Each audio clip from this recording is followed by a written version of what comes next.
All right, this is 180 multi-voice number one. Proper names: Joe Philip Franco, Joe Franco, Joe Las Cruces, Skyview Circle, Carlsbad, Manny, Educare, Detective Apodaca, APS, Chris Mena, Chris, Monica Clinton, Exhibit 1, Exhibit number 1, Bates, Wyoming, Southern California, University of Wyoming, Riverton, and Central Wyoming College. I'm going to be Ms. Youngers. The witness, Mr. Arrieta. Ms. Youngers, the witness, Mr. Arrieta. and we start with examination by Ms. Youngers. Just for the record, would you state your full name? Joe Philip Franco. You usually go just by Joe, is that correct? Joe Franco? Joe, that would be fine. What's your present address? Just moved back to Las Cruces. I am at 6245 Skyview Circle. Before that, you were living in Carlsbad, right? Uh-huh. Have you had your deposition taken before? Never. I'm sure your attorney explained to you some of the process, but please, if at any time you do not understand my question, ask me to repeat it. Uh-huh. Both of us need to try not to talk over each other because that makes her job very difficult. Yeah, I understand that. Also, if you can try to always answer with a yes or no or a response besides uh-huh or something like that, because that can be ambiguous on the record. I'm sorry. I understand. What did you do to prepare for your deposition today? Tried to remember events from 4 years ago, I guess. Did you review any documents? We reviewed some documents in Manny's office, Which documents did you review? namely the interrogatory. Your answers to interrogatories? Uh-huh. Did you also review Educares? No, I don't believe I did. Did you review any other documents? Yes. Can you identify those? My responses to Detective Apodaca's questioning, various Educare forms. Did you review any documents from the APS investigation? No, ma'am. Any social notes? We went through some that were highlighted. Did you review any other records that reflected Chris Mesa in any way? That's pretty broad. Let me say that differently. Educare records reflecting the care or Educare's relation with Chris Mesa. While he was in our care, you mean? Yes. Joe, why don't you wait until she finishes her? Okay. You did it again to me. Wait until she finishes her question and then answer. That way we won't have two people talking over each other. Okay, sorry.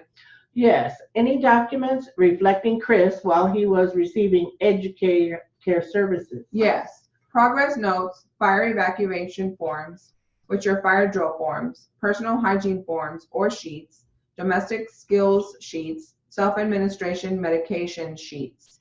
Did you review any portions of your personnel file? I don't believe so. I might have just briefly went over the resume, but other than that, no. Have you reviewed any depositions? No, ma'am. Has anyone, when I ask you these questions, I'm not asking you about communications with your attorney, okay? But has anyone else told you about their deposition that was taken? No. Has Monica Clinton shared with you what she has observed as she has sat through depositions? No. Did you review any video or audio tapes? No. Did you meet with anyone other than Manny, your attorney? No. I'm going to give you your resume, or the one at least which we were provided, and I'll mark this as Exhibit 1 to your deposition, and I've got a couple of questions for you. I'm thinking this can save us some time in going through your background. So I've labeled this as Exhibit number 1 to your deposition. Manny, do you need a copy? I can take a look at it. Thanks. Did you recall when this resume was prepared? I would have to say after April. Well, after April 1996 sometime. Did you prepare it? Yes, I did. Does it appear to be complete insofar as do I have all the pages? Yes, I believe so, yes. Now, I'm thinking that what might be encompassed by this is actually 2 resumes.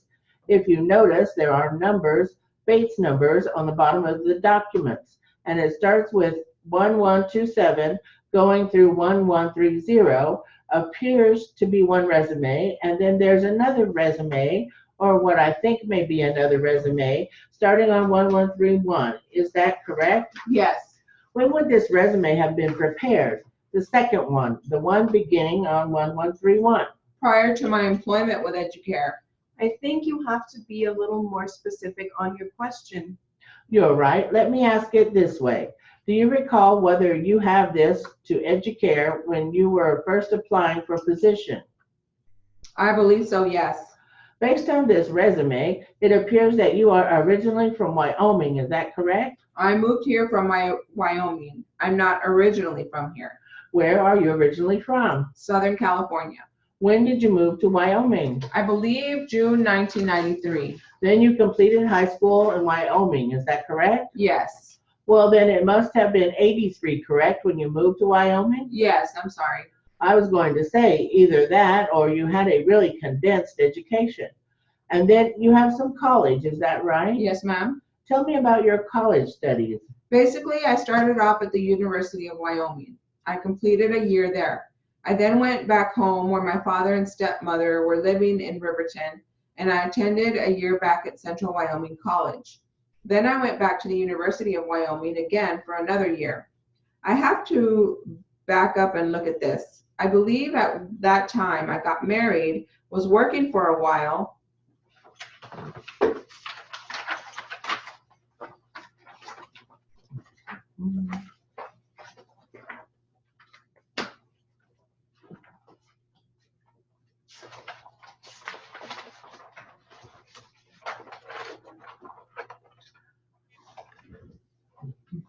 So this is 180 multi-voice number 2.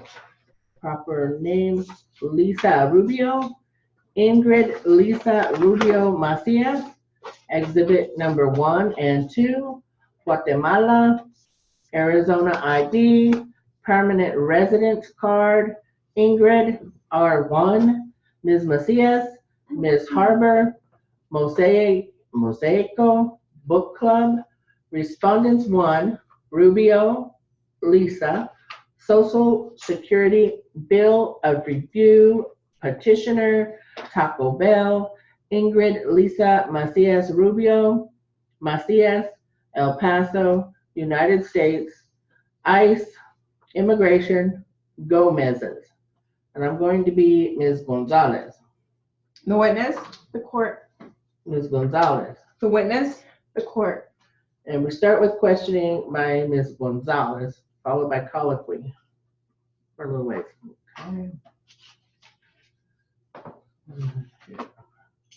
Okay, so is it fair to say that other times, when it is convenient for you, your name is Lisa Rubio, isn't it? And what's the address that appears? Let the witness answer the question, please. Do you remember the question? It is the address. It is 2609. Wait a minute. There was another question on the floor that was never responded to. So when it's convenient for you, you're Lisa Rubio, isn't it? In 2002, it looks like it was. Okay. So after or before 2002, you have not legally changed your name to Ingrid Lisa Rubio Macias. Her legal name is Ingrid Lisa Macias Rubio, as is proved in exhibit number 1 and 2.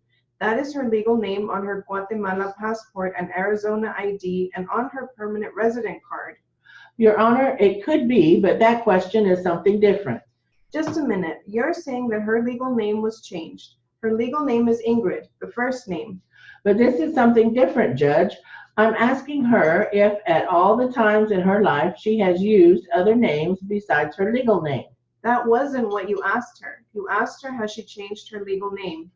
Ma'am, have you called yourself as Lisa Rubio as shown in this document that you just identified? This was asked at least 3 times, 3 different ways prior to this. Your Honor, I'm going to offer R1, which is the document that Ms. Macias has identified. Did you show it to Ms. Harbor? Didn't she say she did not recognize this? She said she recognized it. She testified that she recognized her name. She recognized the address, but she did not recall subscribing to Mosaico Book Club and that she did not recognize this document. She recognized her name and the address on there, but she did not recognize this document. Your Honor, she said that this is Lisa Rubio, that it was the address where she resided. Okay, and what is that? Respondents 1? R1, Your Honor. Okay, it's admitted. Ms. Macias, in fact, you also worked under the name of Rubio Lisa sometime back in 2002, isn't it? Work in 2002? You, in fact, work under other people's social security number. Do you remember? What is the relevance of that question, counsel? Judge, in a bill of review, the petitioner has to come to court with clean hands. But I'm not going to let her answer that question. Have you worked under Lisa Rubio in the past? And were these produced in discovery? Just a moment. There's just a question on the floor, and it is, what's the question again? Well, Judge, she never sent me. No, I just don't remember the question. Have you ever worked under Lisa Rubio for Taco Bell? Lisa Rubio is my name, yes. I use it, probably. I don't remember where. You're asking me questions beyond, but I did work for Taco Bell. I did. And back then you were Lisa Rubio, isn't it? It was my legal name. Is that a yes? Yes. Okay, And you never legalized that name. You never changed it. You never went to court to change it. Why would I? Because you said here that your legal name is Ingrid Lisa Macias Rubio. Yes. Being Macias your mother's, My father. because you switched back and forth whenever it is convenient to you, isn't it? No. Now, you are saying that you come to El Paso back and forth once in a while every year, sometimes 2 times per year. That's your testimony so far, isn't it? No. Okay. I said Your attorney can cross-examine you on that, yes or no? no. Okay. The truth of the matter here is that this oldest child, that is 11 years today, has been placed with the grandparents since he was about 9 to a year old, isn't it? That's a lie. Because supposedly you were in some type of problems with the justice and with your status in the United States, isn't it? just a moment. First of all, it's outside the scope of the bill of review, and that's not what she testified to on direct. I believe her testimony was that she was having issues with their son, and that's why she was, oh no, excuse me. Well, I think you are entitled to inquire about the reason that the child was placed with the grandparents. Go ahead. The real issue here is that you were an undocumented alien from Guatemala, and you were Okay, that's one question.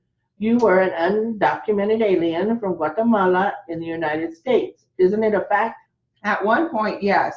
And because of that, so that ICE and immigration couldn't find you, you were hidden and away from people, isn't it? I don't understand your question, ma'am. Well, your whereabouts were always kept secret. No. Okay. And also because you were a stripper and didn't want the Gomez's to know your work or your place of your whereabouts, your address. I'm sorry. What did you say? That you worked as a stripper. Is that a question? Yes. All right, why don't you phrase it as a question? Sure. The reason why you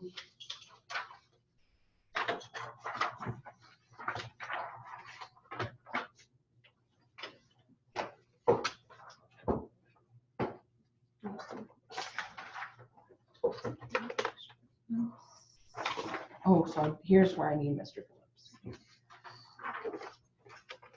Stay. 60? Oh. Yeah. Okay.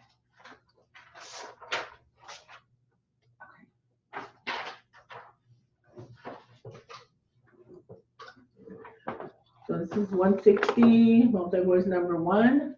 Proper names, Miss Edmondson, Susan Alvarez, Casey's Landing, and Susan. And I'm going to be Mr. Phillips. The witness. The court. Mr. Phillips. The witness. The court. And we start with direct examination by Mr. Phillips. Now, Miss Edmondson, this man that you say pointed a gun at you while you were in the driver's seat, was he standing on the driver's side of the vehicle? Yes, he was. Did he point the gun at any particular area? Yes, at my head. How far away from your head was the gun? It was about that close. May the record indicate she held her fingers up, possibly maybe a quarter of an inch, Your Honor? Yes. The record will so reflect. What happened then after this man on the driver's side pointed the gun at your head in the manner that you indicated? He asked me where my handbag was 3 times. And the 3rd time he told me, he said, "You'd better tell me where your bag is or I'll blow your brains out." Now, at this time, was your friend Susan Alvarez still seated in the passenger side of the front seat? Yes, she was. This man who approached your vehicle, how tall was he? Just approximately. I don't know because he was bending down. This man who approached your vehicle in the parking area near your home, had you ever seen him before? No, I hadn't. Was he familiar in any respect to the man who had talked to you at Casey's Landing? Yes, but he didn't have a hat on when he came over to the car. They looked to you to be the same 2 people? Yes. Now, after Are you a little bit upset at this time? Yes, I am. Would you like a glass of water? Please. Do you want to take a recess? Do you want to stop for a while now? No, I want to get this over with. Shall I proceed, Your Honor? Okay. Now, after this person came to the driver's side, your side, and asked for your handbag 3 times, did you say anything? Yes. I told him 3 times that it was on the floor in the back. What happened then, ma'am, after the 3rd time? He opened the back door and got in the car and got my purse. Now, I would like you, Ms. Edmondson, to look around the courtroom, if you would, please, ma'am, and tell me if you can say whether this man that was in your car in front of your home is present today in the courtroom. Yes, sir. Would you point him out, please? Right there. For the record, she has indicated the defendant. The record will so reflect. Do you know, or can you tell me, if the defendant removed your handbag from the car at that time? Yes. He did? Yes. Then you said that another person that is not present today in the courtroom is the one who ran and grabbed the handbag? Yes. Did you see what the defendant did with your handbag? Yes. He threw it on the ground out of the window. Where on the ground in relationship to your vehicle? By the back door on the passenger side. Did you observe whether he had opened your handbag or not before he threw it down? No, I didn't. At that time, did Susan Alvarez get out of your vehicle? Yes, because the guy asked her to get out. That would be the defendant. And when I say the defendant, you understand that I am referring to the man you previously pointed to? Yes, I do. What happened then?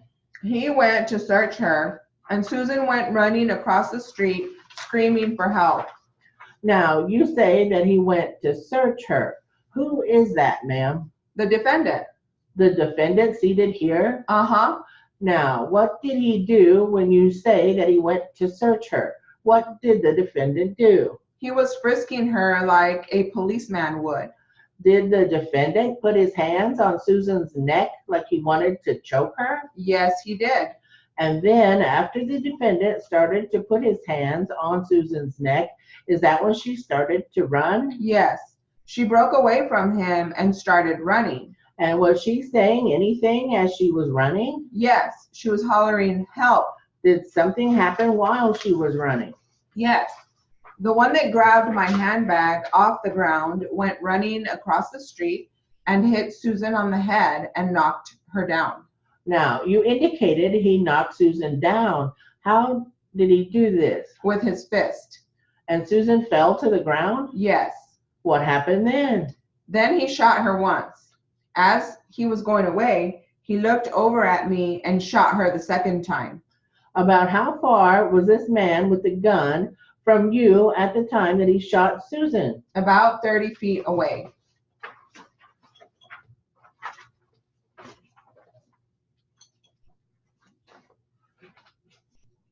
Okay, this will be 160, multi-voice number 2. Proper names, Mr. Clary, Mrs. Packard, Frank Taylor, Ken Donaldson, Sherry Elliott, Food Basket, 14th Street, Washington, D.C., Bill Delgado, George Cummings, Plaintiff's photo number 1C, Mountain Pride, gondola, photograph 1B, 1B, plaintiff's 1B. And I'm going to be Mr. Phillips, The witness, The court. Mr. Phillips, the witness, The court. and we'll start with direct examination by Mr. Phillips. Mr. Clary, do you recall about what time during your shift that day that accident involving Mrs. Packard occurred? I think it was between 7 and 8. I haven't got an exact time. I can't remember. Between 7 and 8 p.m.? Yes, sir. Were there any other employees on duty besides yourself on that date approximately at that time? Yes, sir. How many? There was a box boy and 2 cashiers. Do you know their names? One of them was Frank Taylor. I'm not sure if the other was Ken Donaldson. Sherry Elliott was also on duty. On this date, May 11th, 1984, those were the only employees besides yourself? I'm pretty sure. That's correct, yes. There was a meat man, but I'm not sure which butcher was working the department that day. Was he somewhere back in the meat department? Yes, I guess. Please speak directly into the microphone, Mr. Clary, so the court reporter can hear you. I'm sorry, sir. I will do that. Do you know if any of these people have left the employ of Food Basket? No, they haven't. They are all still there. The ones I just said, yes. Do you know the store number there? Yes. It is store number 720. Do you have a specific way of referring to the Food Basket located at 4301 14th Street in Washington, D.C.? 14th Street or 720. From now on, when I refer to this store at 4301 14th Street, I will refer to it as the 14th Street store. Right. Please answer clearly with a yes or no answer. Yes. Okay, Your Honor. At the 14th Street store on or about May 11, 1984, was it a practice to stack cases of canned goods for display purposes at the end of the aisles? Yes, it was. Who usually did the stacking? Bill Delgado, the store manager. Does anybody else besides the manager stack the cases on the end caps? I do, and also the third man. At the time, we were all involved in setting up the merchandise displays. Who was the third man at that time? George Cummings. I will show you a photograph that was taken immediately after the incident. I will show it first to the court. Yes, I am familiar with this. The photograph is marked on the back as plaintiff's photo number 1C. Were these marked for identification? Yes, Your Honor. I will ask you to take a look at that photograph. Do you recognize what it depicts? Yes, I do. What does it depict? An end cap display of Mountain Pride mixed vegetables. What location in the store was this display? At the end of aisle 15. As far as north, west, east, or south? Where is aisle 15? It's at the south end. It's near the south exit in the store. When you say end cap, what are you referring to? Gondola or table. These are tables. It's a long gondola with shelvings all around. Now, with respect to this photograph, the cans of the Mountain Pride vegetables are displayed at the end of the gondola. Is that correct? Yes, they are. Would you describe the composition of this entire display? The gondolas are 3 cases wide, approximately 4 cases, possibly 5 cases. I can't tell by this photo. High along the back of the display. Let's go to photograph 1B, which appears to be a clearer picture of the same display. And again, was this marked 1-B previously? Yes, Your Honor. Then go ahead and proceed. Now, you said the cases that appear in front of the bin were not there on the date of Ms. Packard's accident. Well, no, I did not see them there. Again, please speak up, Mr. Clary. Yes, sir. If you're not sure, just tell us that. I'm trying to think. At that time, they may have been there, but generally this isn't a practice to display merchandise cases in tiers of 6 cans. But they may or may not have been there on the date of Mrs. Packard's accident. Is that correct? That's right. They may or may not have been there on the exact date. The usual manner that the customers take the cans when they shop from the display is to take them out of this bin. Yes, sir. They take them out of the dump bin. Please take a look at Plaintiff 1B, referring to the cases that are stacked on the back of the gondola, the very bottom case of the stack. What is that case resting on? Other cans or on the bin? In this particular display, I would say it's on the bin itself. By looking